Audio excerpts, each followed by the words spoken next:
a predicar.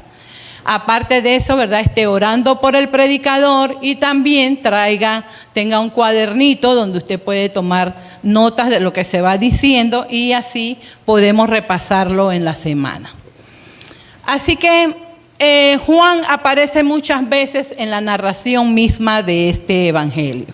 Ha existido algo de debate entre si Juan, el que escribe, es el hijo de Zebedeo, uno de los 12 discípulos, o es un Juan diferente que vivió en Jerusalén y que después fue conocido en la iglesia como Juan el Anciano. La mayoría está de acuerdo con que el escritor, el autor de este libro fue Juan, el discípulo al que Jesús amaba. Sin duda, quien escribe era judío, conocía bien las fiestas, costumbres, conocía bien las creencias judías, estaba familiarizado con muchos detalles geográficos, lo que ha llevado a suponer que era nativo de Palestina. Pero sea el Juan que sea, este libro es importante. ¿Por qué? Porque el escritor incorpora su testimonio ocular, o sea que él fue un testigo ocular, estuvo presente en los eventos que registra este evangelio. Juan 19:35 dice así: el que lo vio, Juan 19:35 dice, y el que lo vio da testimonio, y su testimonio es verdadero, y él sabe que dice verdad, para que vosotros también creáis. En otras palabras, escribe, el que dice esto también vio lo que pasó. No está escribiendo porque alguien se lo dijo, está escribiendo porque él fue un testigo ocular, vio todo lo que estaba pasando y fue escribiendo, ¿verdad? Y sabe que todo esto es cierto, él cuenta la verdad para que ustedes crean. Entonces, este libro fue diseñado brillantemente con un propósito claro. Y él lo declara cerca del final del libro, en el capítulo 20, versículos 30 y 31, que dice: hizo además Jesús muchas otras señales en presencia de sus discípulos, las cuales no están escritas en este libro, pero estas se han escrito para que creáis que Jesús es el Cristo, el Hijo de Dios, y para que creyendo tengáis vida en su nombre. Eso fue escrito por Juan, ¿verdad? En Juan capítulo 20, versículo 30 y 31. Así que hay dos posibles significados que se complementan. Puede ser la idea de una acción inicial. O sea, fue escrito, puede ser dándole un significado para que el que no conoce comience a creer. O puede ser que si ya has creído, entonces este libro te va a ayudar a fortalecer lo que ya existe, o sea, a continuar creyendo. Este evangelio se propone crear fe en el corazón o aumentar y revitalizar la fe que ya se posee. Yo recuerdo, ¿verdad?, que cuando tenía 10 años que acepté a Cristo y inicié con mi discipulado, recuerdo que me mandaron a leer el libro de Juan y a subrayar todo lo que decía creer, todo lo que tenía que ver con ese verbo, creer, creo, todo ese verbo yo tenía que subrayarlo. Era una tarea del discipulado que me dieron a mí. Entonces, ¿por qué? Porque el propósito del libro de Juan es ese: el que no cree, que crea, y el que cree, que fortalezca su fe. Así que mire qué importante es el estudio de este evangelio de Juan. Es un libro maravilloso. Juan cree y está convencido que el Jesús sobre quien lees en este libro es real. Pero no solamente es real, sino que puede transformar tu vida para siempre. El Evangelio de Juan, a veces algunos lo han llamado el Evangelio sencillo, pero puede ser que no sea tan sencillo. Es verdad que la sencillez de su lenguaje ha sido la razón para que muchos califiquen de esa manera el relato de Juan. Observemos, por ejemplo, un ejemplo del lenguaje sencillo de este libro en Juan 1, 11 y 12.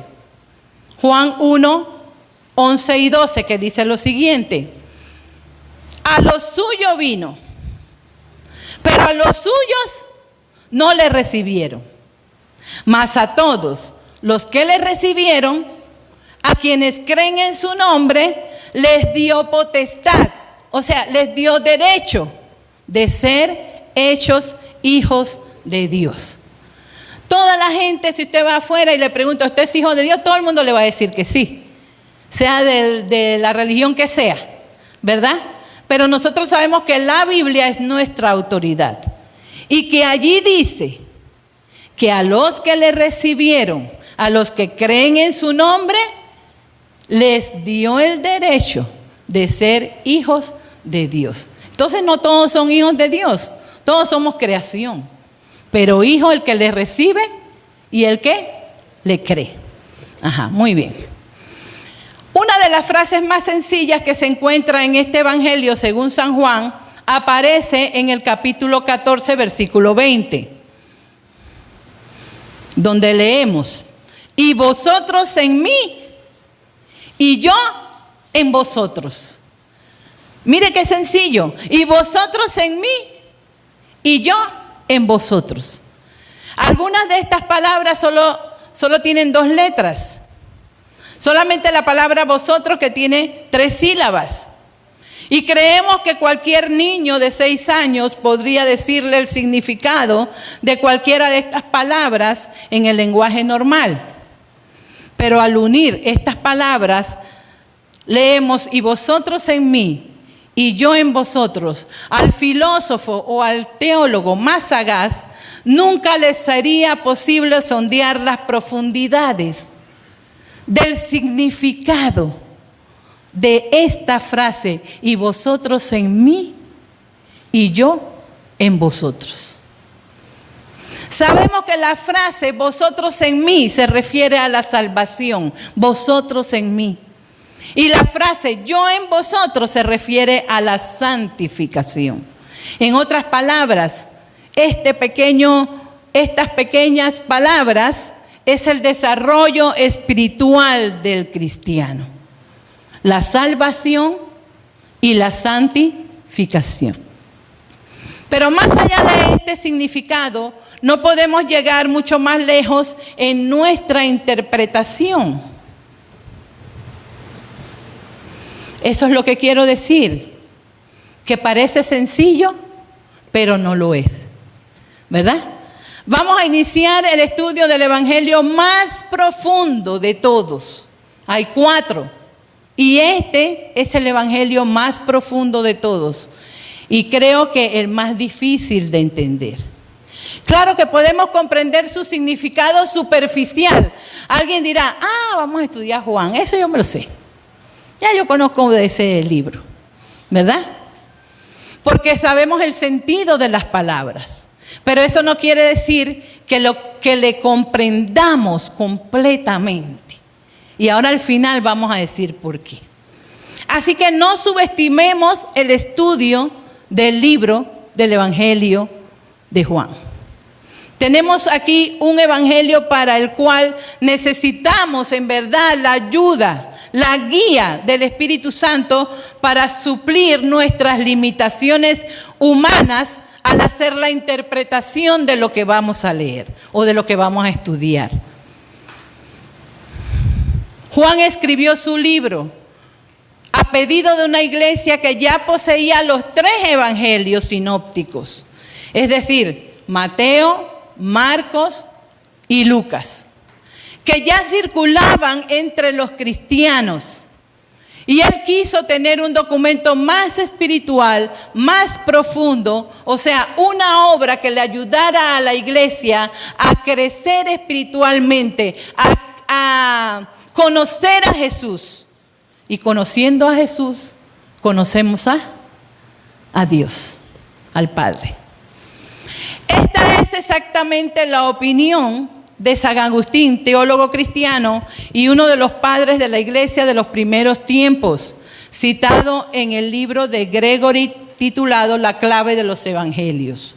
Él dijo lo siguiente: de los 4 evangelios, o más bien de los 4 libros del evangelio único, el apóstol Juan, no inmerecidamente comparado con el águila en su comprensión espiritual, ha elevado de manera mucho más sublime que los otros 3 evangelios su proclamación, y al hacerlo así ha deseado que también nosotros, que también nuestros corazones fueren elevados. Este fue pues el propósito del evangelio de Juan. Por este motivo lo escribió su autor inspirado por el Espíritu Santo. Veamos ciertos rasgos interesantes en cuanto a la estructura de este evangelio. Recordemos que hoy estamos haciendo una introducción del evangelio de Juan. El evangelio de Mateo. El evangelio de Mateo fue escrito y dirigido al judío. Y el énfasis del evangelio de Mateo es Cristo como Rey. El evangelio de Marcos fue escrito y dirigido al romano. Y el enfoque es Cristo como siervo. El evangelio de Lucas fue escrito para el griego y el énfasis es Cristo como hombre. El evangelio de Juan fue escrito para suplir la necesidad de las grandes masas del Oriente. Su audiencia principal es universal y su enfoque es ver a Cristo como Dios, como quien conoce a Jesús, conoce a Dios. Amén. Así que este evangelio nos va a ayudar a conocer a Jesús y a conocer a Dios. Así que no se pierda ninguno de los domingos para que podamos llevar la secuencia de lo que estamos aprendiendo. Es verdad que la audiencia que tenía Juan, muchos eran ricos, muy ricos. Sin embargo, también habían personas de extrema pobreza. Todos tenían una gran necesidad y un hambre espiritual, pues no habían encontrado la verdadera satisfacción ni la manera de hacer frente a los problemas de la vida. Algo parecido a lo que vemos hoy, ¿verdad? Y aunque en aquel tiempo hubiese una expectativa general sobre la venida de un Mesías, fue del oriente misterioso de donde vinieron los magos haciendo la pregunta: ¿dónde está el rey de los judíos que ha nacido? Porque su estrella hemos visto en el oriente y venimos a adorarle. Mateo 2:2. Así que Juan suple la necesidad de este tipo de mentalidad. En parte de lo que estuve leyendo, dice que el doctor Magui cuenta que cuando estudiaba en la universidad, trabajaba en un periódico local y por eso sus estudios bíblicos, él trató de dividir los evangelios como se divide las secciones de un periódico en sus partes. Después de todo, la palabra evangelio, ¿qué significa? ¿Qué significa la palabra evangelio? Buenas nuevas, o sea, buenas noticias, ¿verdad? Pero hoy en día no contamos con buenas noticias.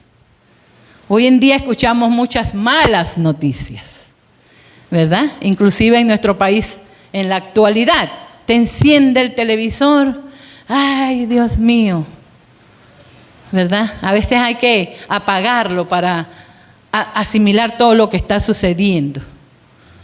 y no llorar delante del televisor. Pero el evangelio es buenas noticias, buenas nuevas.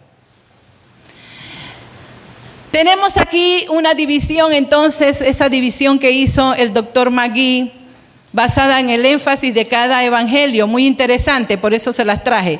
Mateo, dice él, que es la página que lleva los avisos y los anuncios. He aquí el reino de los cielos se ha acercado, dice ese periódico. Lucas, por su parte, contiene las ediciones especiales. Lucas es el único que relata los cánticos de la natividad y las parábolas del buen samaritano y el hijo pródigo. Marcos presenta los encabezamientos, es decir, los titulares llamativos, entre los cuales el principal dice: he aquí mi siervo. Y Juan escribe los editoriales. Él ha escrito profundas reflexiones sobre el pan de vida, el agua de vida, la vid verdadera y la vida cristiana. Ahora, los tres primeros evangelios se llaman los evangelios sinópticos. ¿Por qué? Porque estos tres han sido escritos desde el mismo punto de vista y de un modo similar. Pero el cuarto evangelio, el evangelio de Juan, es diferente. En primer lugar, Mateo y Marcos revelan un énfasis especial en los milagros de Jesús. Y Lucas dedica una atención especial a las parábolas. En cambio, Juan no hace ninguna de las dos cosas. En segundo lugar, los milagros de Jesús en el evangelio, según San Juan, son expuestos como señales y fueron elegidos con muchísimo cuidado para interpretar ciertas grandes verdades. Por ejemplo, Jesús, mediante un milagro, alimentó a 5,000 personas y pronunció entonces su discurso sobre el pan de vida. Hay 11 señales con sus aplicaciones específicas en el evangelio según San Juan. Ahora, en tercer lugar, en el evangelio de Juan no hay parábolas en el cuarto evangelio. Algunas versiones han utilizado la palabra parábola. Vamos a buscar el capítulo 10, versículo 6. Juan 10, 6.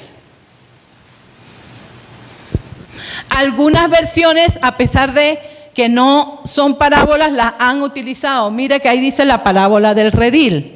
Pero en el versículo 6 dice: esta alegoría les dijo Jesús, pero ellos no entendieron qué era lo que les decía. ¿Se da cuenta? La palabra griega, parábola, que se usa comúnmente en Lucas, no es la misma que tenemos acá. La versión es la palabra paroimía.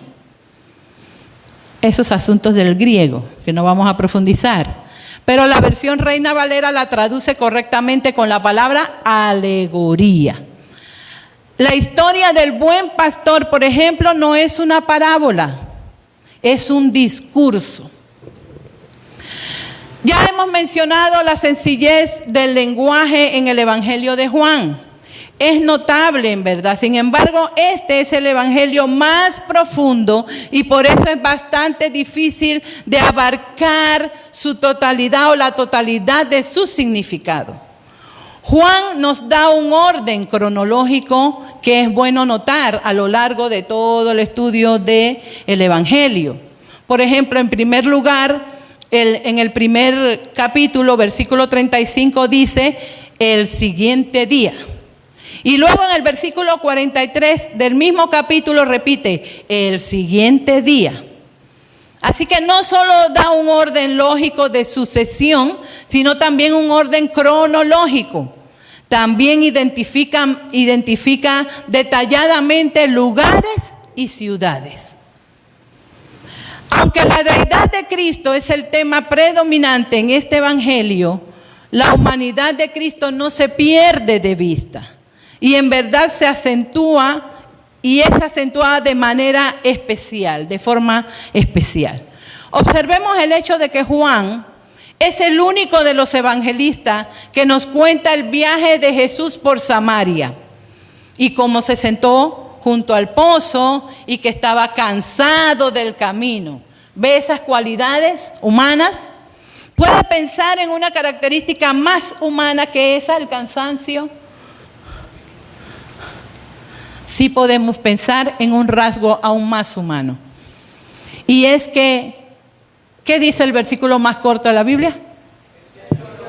Ahí está, en Juan 11:35. Jesús lloró, un rasgo más humano, más profundo, ¿verdad? Y es Juan también quien nos cuenta esa reacción natural del Señor Jesús en su humanidad. Jesús lloró. El nombre de Jesús se usa casi con exclusividad en este evangelio, con la exclusión del nombre Cristo. Esto parece extraño en el evangelio que enfatiza su deidad. ¿Por qué pues se usa solamente el nombre de Jesús? Porque Dios se hizo hombre. También creemos que es interesante notar que la palabra judío aparece más de 60 veces en el Evangelio de Juan. Orígenes, uno de los padres de la iglesia, dijo: el Evangelio de Juan es la consumación de los evangelios, así como los evangelios a su vez son la consumación de las escrituras. Jerónimo dijo también: Juan sobresale en las profundidades de los misterios divinos. Y alguien lo expresó así: creo que las escrituras de Juan han enjugado más lágrimas de penitentes y que han ganado más corazones para el Redentor que todas las demás juntas. Mire lo que hace el Evangelio de Juan. El doctor llamado Pearson escribió: toca el mismo corazón de Cristo. Si Mateo corresponde a la corte a la corte de Israel, Marcos a la corte de los sacerdotes y Lucas a la corte de las naciones no judías, Juan, si recordamos en el antiguo templo, nos guía más allá del velo, al lugar santísimo. Al leer el Evangelio de Juan, recibimos la seguridad de que aquí por fin tenemos una descripción digna y adecuada de la vida de Jesús entre los hombres. La deidad de Jesús es el tema que predomina en este evangelio. El carácter mesiánico de Cristo es un tema que también tiene prioridad. Esto se declara en el capítulo 20 de este evangelio, versículos 30 y 31, y creemos que debe ser considerado con la misma manera, con la misma clave de este evangelio. Dice así, Juan 20, 30 y 31, ya lo leímos al inicio.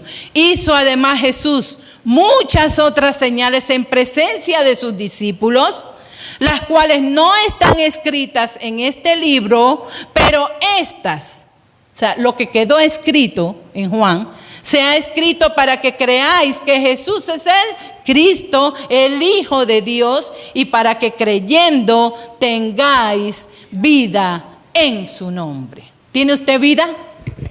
Amén, porque hemos creído, ¿verdad? Hay un movimiento dinámico que es expresado en el capítulo 16, versículo 28, dice así, dice allí: salí del Padre y he venido al mundo. Otra vez dejo el mundo y voy al Padre. Dios se hizo hombre. Esta es la declaración simple de la verdad sublime de la palabra de Dios. Estas enseñanzas y sucesos han sido todos relatados con un fin específico, que es engendrar fe en el corazón del ser humano. Y el verbo creer, por ejemplo, se usa más de 100 veces en este evangelio de Juan. Si no, lo cree, ponga en práctica, ¿verdad?, mi tarea de discipulado. Y agarre un lapicito de color y empiece a leer el libro de Juan. Y cada vez que usted ve el verbo creer, creyendo, lo subraya, lo pinta. Entonces, en contraste, ¿verdad?, aparece menos de 40 veces en los evangelios sinópticos, Mateo, Marcos y Lucas. La palabra fe no aparece aquí en Juan, pero se halla en los otros evangelios. La expresión vida eterna aparece 35 veces, pero solamente 12 veces en los evangelios sinópticos. De modo que lo que tenemos aquí en este evangelio es el verbo activo creer, que se usa generalmente creer en o creer a. Es un acto de voluntad y no de un consentimiento estático. No significa solo el hacer una seña afirmativa o levantar la mano o pasar adelante y repetir una simple oración. Significa que cuando usted escucha las verdades del evangelio y se da cuenta que Jesús murió por sus pecados conforme a las escrituras, eso significa que usted confía personalmente en Él como su Salvador. El que murió para pagar la pena de sus pecados. Es muy importante que observemos esta característica. Vamos a dar un bosquejo sencillo y didáctico para el estudio de este evangelio, que puede ser el siguiente. En el capítulo 1, versículos del 1 al 18, se encuentra el prólogo de este libro.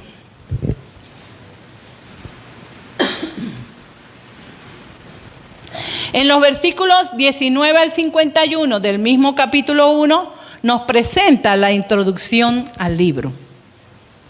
En el capítulo 2 al capítulo 12, el testimonio de obras y palabras de Jesús. En el capítulo 13 al 17, el testimonio de Jesús a sus testigos y el discurso del aposento alto. Y del capítulo 18 al 20, el testimonio de Jesús al mundo entero. Y en el capítulo 21 nos presenta el epílogo que nos habla de Cristo glorificado. Como dijimos, ¿verdad?, anteriormente, evangelio significa buenas nuevas, buenas noticias. Pero hoy en día, ahorita, en este mismo instante en Panamá y en muchos lugares del mundo y desde muchos púlpitos de muchas iglesias, no voy a decir la palabra predica, se habla de otro evangelio. Evangelio como el de la prosperidad, evangelio como el de la confesión positiva,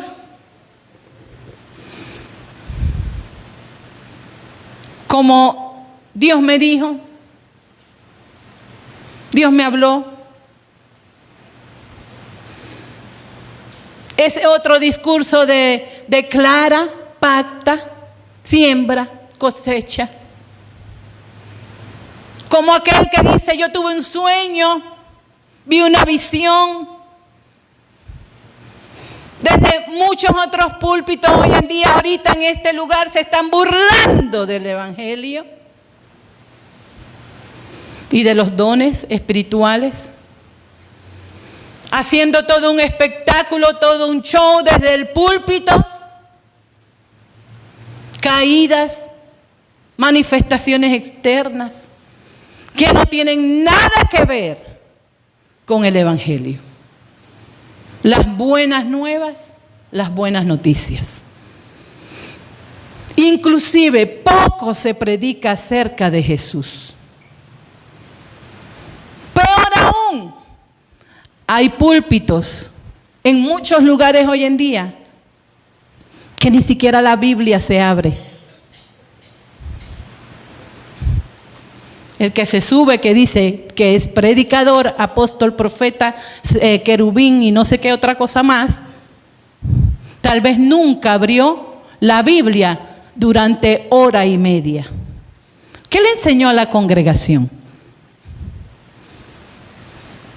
¿Qué le dijo? ¿Predicó el Evangelio? ¿Predicó las buenas nuevas? ¿Lo que necesita el hombre? ¿La salvación? ¿La santificación? ¿Se edificó a la iglesia? ¿O se hizo que emocionar el corazón del que está sentado? ¿Para qué? Para que suelte después más adelante.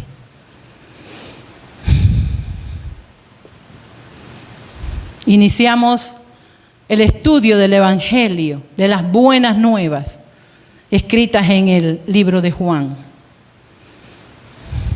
¿Sabe que en muchos púlpitos a veces se predica más del diablo, de los demonios y sus secuaces, que de Jesús? Más bien son malas noticias. Son discursos que ponen cargas en la audiencia, haciéndoles creer que están haciendo lo correcto. Y es triste, como cuando uno se sienta a ver las noticias hoy en día. Es triste. Es triste ver cómo esas iglesias están llenas de personas emocionadas con cero palabra de Dios. Juan 10:10 dice: el ladrón no viene sino para hurtar. ¿Qué más? Matar y destruir.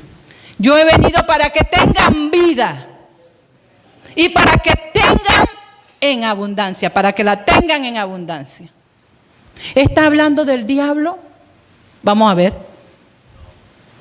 ¿Está hablando ese versículo que muchas veces se utiliza para decir que el diablo viene a hurtar, matar y destruir?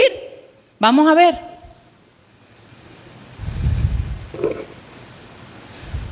Vamos a buscar Juan 10. Busque Juan 10.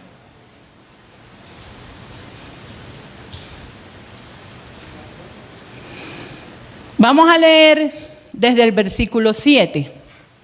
Dice el título. ¿Qué dice el título? Jesús, el buen pastor. Dice: volvió pues Jesús a decirles: de cierto os digo, yo soy la puerta de las ovejas. Todos los que antes de mí vinieron, ladrones son y salteadores, pero no lo oyeron las ovejas. Yo soy la puerta, y el que por mí entrare será salvo, y entrará y saldrá y hallará pastos. El ladrón no viene sino para hurtar, matar y destruir. Yo he venido para que tengan vida y para que la tengan en abundancia. El 11 dice: yo soy el buen pastor, y el buen pastor da su vida por las ovejas. El 12 dice: mas el asalariado, y que no es el pastor, de quien no son propias las ovejas, ve venir al lobo y deja las ovejas y huye, y el lobo arrebata las ovejas y las dispersa. Así que el asalariado huye, porque es asalariado y no le importan las ovejas. ¿Entendió? ¿Está hablando del diablo? No. ¿De quién está hablando?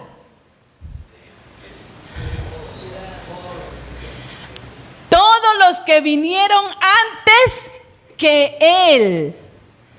O sea, ¿de qué estamos hablando aquí?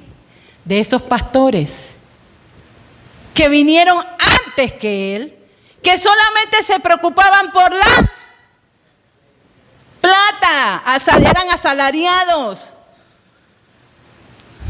Se parece a los pastores de hoy. ¿Sí o no? No es de aquí.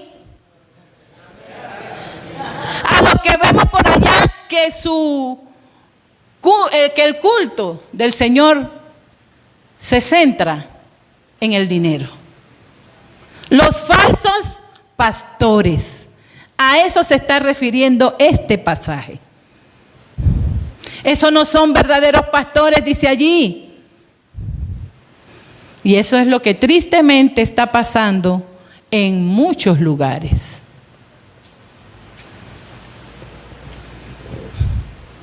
Dice que cuando en otra versión dice, cuando el ladrón llega se dedica a robar, a matar y destruir. Y yo he venido para que todos ustedes tengan vida. Entonces, precisamente como estábamos hablando, se trata de esos falsos pastores hoy en día parados en los púlpitos que no predican a Jesús y que predican otros temas y otras cosas y ponen cargas en el pueblo, en las ovejas. Dice que esos vinieron antes que él, que tenían otro propósito, pero él, el buen pastor, vino para que nosotros tengamos vida y una vida plena, no para que usted esté cargado. Mire lo que dice Mateo 11, 28 al 30. Él no vino a ponerle carga al pueblo. Dice, venid a mí, todos los que estáis trabajados y cargados, angustiados y preocupados, y yo os haré descansar. Llevad mi yugo sobre vosotros y aprended de mí, que yo soy manso y humilde de corazón, y hallaréis descanso. ¿Qué hallará usted en él? Descanso para vuestras almas, porque mi yugo es fácil y ligera mi carga. A eso vino Jesús. ¿Qué les quiero recordar con esto? Les quiero recordar la buena noticia, que Jesús nos invita a descansar, que no nos pone cargas, nos invita a descansar en Él. Por eso la importancia de conocer a Jesús. Y lo vamos a ir viendo a través del estudio del Evangelio de Juan. Ningún otro personaje de la historia ha suscitado tanta controversia como la persona de Jesús. Para una gran parte de la humanidad, Jesús fue Dios hecho hombre. Pero para otros no fue más que un profeta, un gran maestro, o quizás otro más de los iluminados hombres del pasado. Independientemente de cuál sea el veredicto sobre quién fue este hombre, lo cierto es que ningún otro personaje de la historia ha influenciado y cambiado tanto el rumbo de la humanidad como lo hizo Jesús. Y Él es el centro de toda la revelación bíblica. Él es el centro de la Biblia.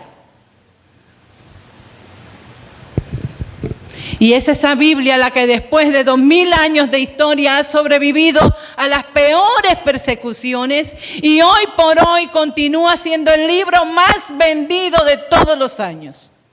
La Biblia. 20 siglos han pasado desde que Jesús fue crucificado en la ciudad de Jerusalén por haberse proclamado Dios. A la hora de su muerte, Pilato y Herodes no encontraron evidencia para incriminarlo. Lucas 23, 14 al 15. Pero aún así no se atrevieron a ir en contra de la multitud que clamaba por su sangre. El ladrón en la cruz lo confesó como Dios. Lucas 23, 39 al 43. Y el centurión al pie de la cruz lo consideró inocente. Lucas 23, 47. 3 días después de su muerte, su tumba fue encontrada vacía. Y desde entonces, la tumba ha estado diciendo a la historia de la humanidad, trata de borrar este acontecimiento. Jesús está vivo.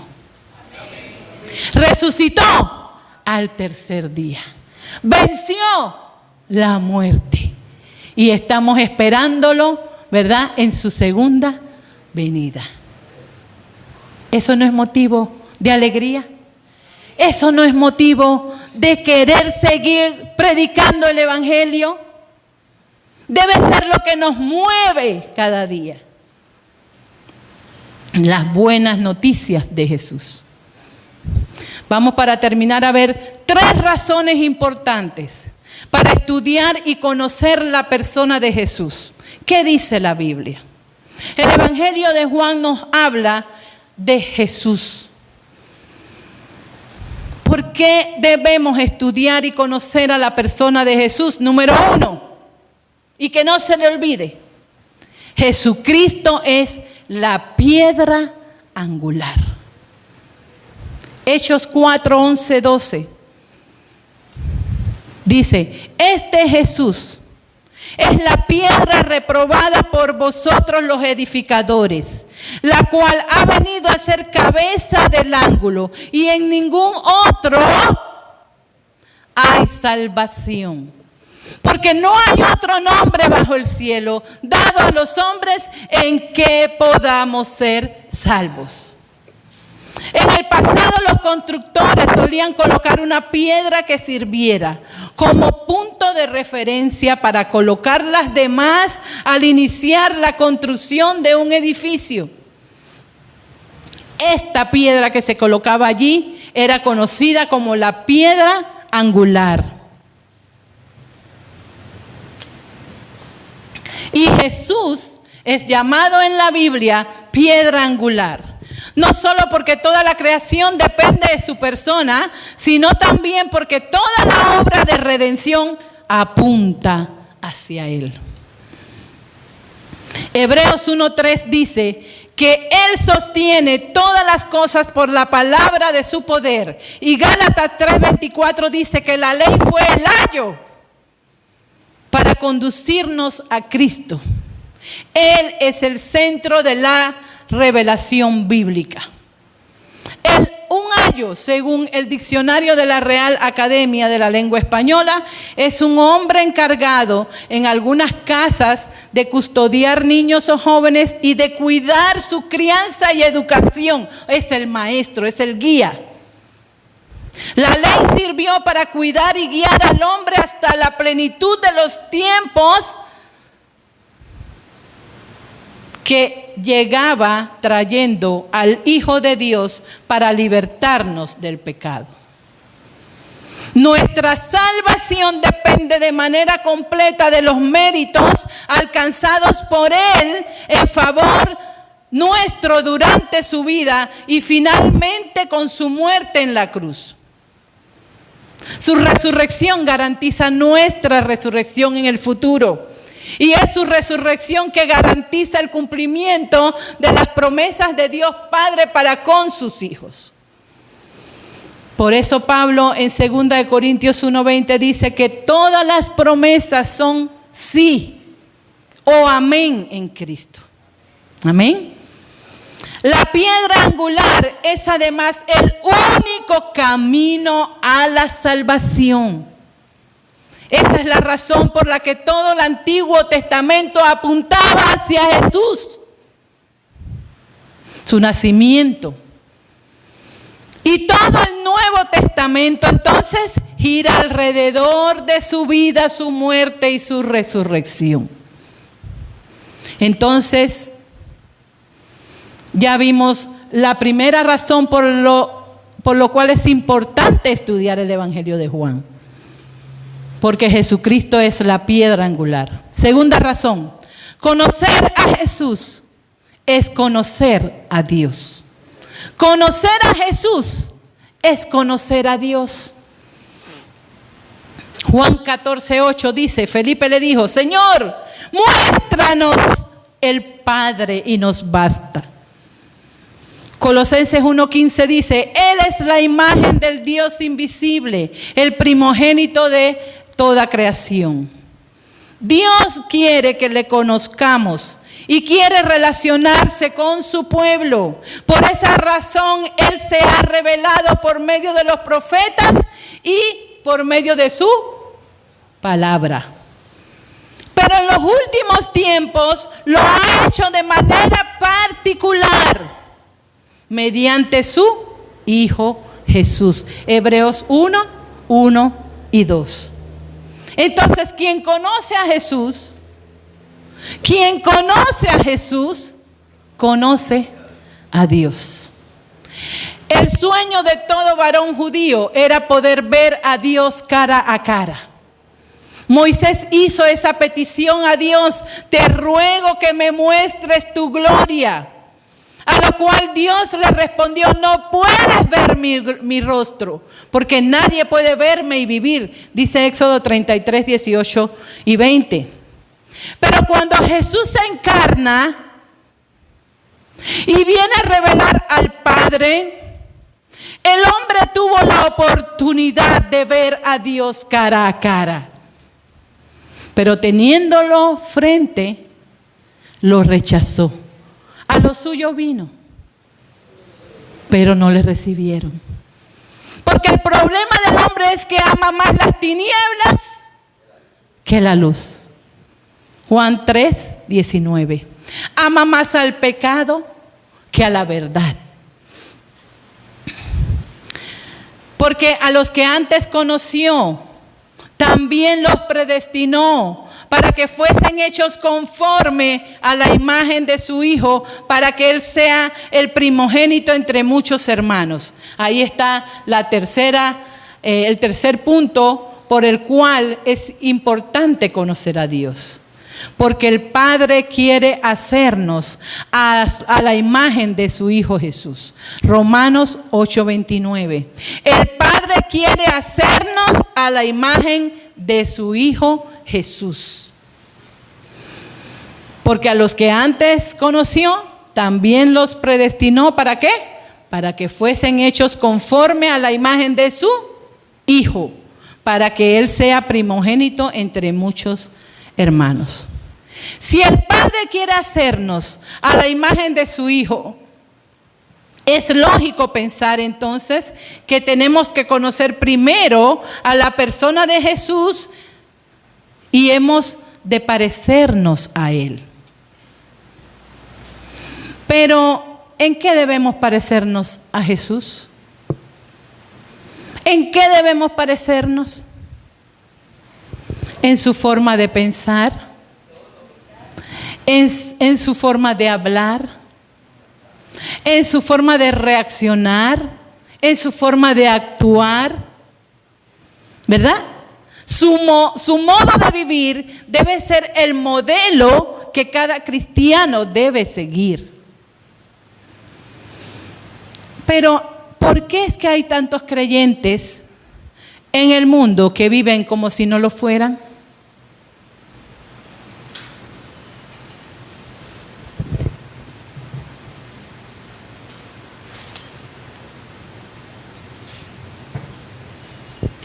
¿Por qué es que hay tantos creyentes en el mundo que viven como si no lo fueran? La respuesta es porque no han conocido realmente a la persona de Jesús. No han conocido realmente a la persona de Jesús. ¿Cómo podemos aplicar este libro a nuestra vida? Cada una de las señales escogidas por Juan, seguida de los espléndidos discursos que Jesús pronunció, tienen la intención de ponernos cara a cara con la persona y la obra de Jesús, para que creamos que Él es el Mesías, el Hijo de Dios. Durante este recorrido a lo largo del Evangelio de Juan, vamos a comprobar repetidamente que este creer, del cual tantas veces se menciona, no es nada más una aceptación intelectual a la enseñanza doctrinal, ni el ajustarse a alguna norma de vida, sino que debe fundirse y literalmente asimilarse a Jesús.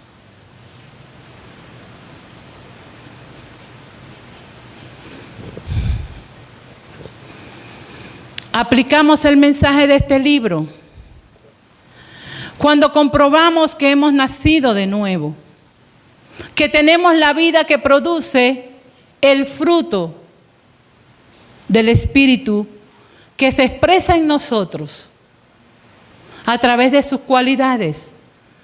¿Cuáles son? Amor, gozo, paz, paciencia, benignidad, fe, mansedumbre, templanza. ¿Ve? Ahí hemos comprobado que hemos nacido de nuevo y que conocemos a Jesús. Cuando ese fruto del Espíritu se hace evidente en nuestras vidas, es la evidencia de que usted ha nacido de nuevo. Cuando usted ama de una manera desinteresada, sin esperar nada a cambio.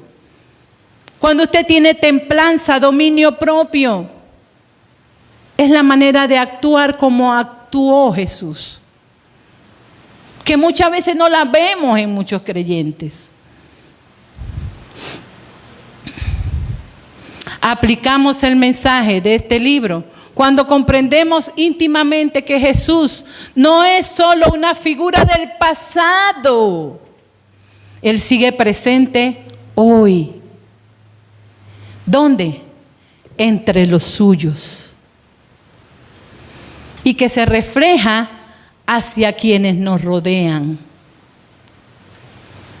Así aplicamos el Evangelio de Juan. Esta es la importancia de vivir conformados a la imagen de Cristo. Y es esto lo que nos capacita para entregarnos como Él al servicio de los demás. Él no vino para ser servido. Él vino a servir. Hoy no tenemos a la persona de Jesucristo en carne aquí, pero sí tenemos el relato de hombres como Juan, su discípulo amado, que inspirado por el Espíritu Santo dijo: hizo además Jesús muchas otras señales en presencia de sus discípulos, las cuales no están escritas en este libro, pero estas se han escrito para que creáis que Jesús es el Cristo, el Hijo de Dios, y para que creyendo tengáis vida en su nombre. Es un hermoso recorrido que hacemos, que haremos por todo el Evangelio de Juan. Y que no tengo la menor duda que conoceremos más a Jesús. Y al finalizar el estudio del Evangelio de Juan, vamos a decir como lo dijimos en Hebreos. Hemos aprendido mucho. Ahora lo vemos de manera diferente, ¿verdad? Así que usted tiene una responsabilidad como alumno y también quien se para acá como predicador, como maestro, también tiene una gran responsabilidad. Prepararse, ¿verdad?, para dar una buena enseñanza, porque queremos ser una iglesia que predique sana doctrina y que predique principalmente a Jesús. Amén. Póngase de pie.